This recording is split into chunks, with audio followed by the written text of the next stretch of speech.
வணக்கம். இது உங்கள் பணம் செய்ய பழகு. ஆகஸ்ட் 21, 2024க்கான தங்கம், வெள்ளி மற்றும் பங்கு சந்தை நிலவரம். இன்னைக்கு 24 கேரட் கோல்டு பெர் கிராம் 50 ரூபாய் அதிகரித்து 7165 ரூபாய்க்கும், 8 கிராம் 57,320 ரூபாய்க்கும் விற்பனை ஆயிட்டு இருக்கு. 22 கேரட் கோல்டு ஒரு கிராம் 50 ரூபாய் அதிகரித்து 6710 ரூபாய்க்கும், 8 கிராம் 53,680 ரூபாய்க்கும் விற்பனை ஆயிட்டு இருக்கு. கோல்டு பீஸு இன்னைக்கு ஒரு யூனிட்டு 60 ரூபாய் 38 காசுகளில் முடிவடைஞ்சிருக்கு. சில்வர் எந்த மாற்றமும் இல்லாமல் ஒரு கிராம் 92 ரூபாய்க்கு விற்பனை ஆயிட்டு இருக்கு. பங்குச்சந்தை நிலவரம் அப்படின்னு பார்த்தீங்கன்னா, நிஃப்டி 71 புள்ளிகள் அதிகரித்து 24,770 புள்ளிகள் முடிவடைஞ்சிருக்கு.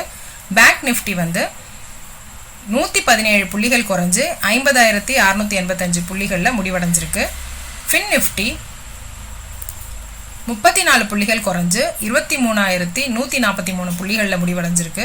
சென்செக்ஸ் 102 புள்ளிகள் அதிகரித்து 80,905 புள்ளிகளில் முடிவடைஞ்சிருக்கு. செக்டார்னு பார்த்தீங்கன்னா, இன்னைக்கு consumer, pharmaceutical, metal, automobile, finance இந்த செக்டரில் நல்லாவே பெர்ஃபார்ம் பண்ணியிருக்கு. தேங்க்யூ ஃபார் வாட்சிங்.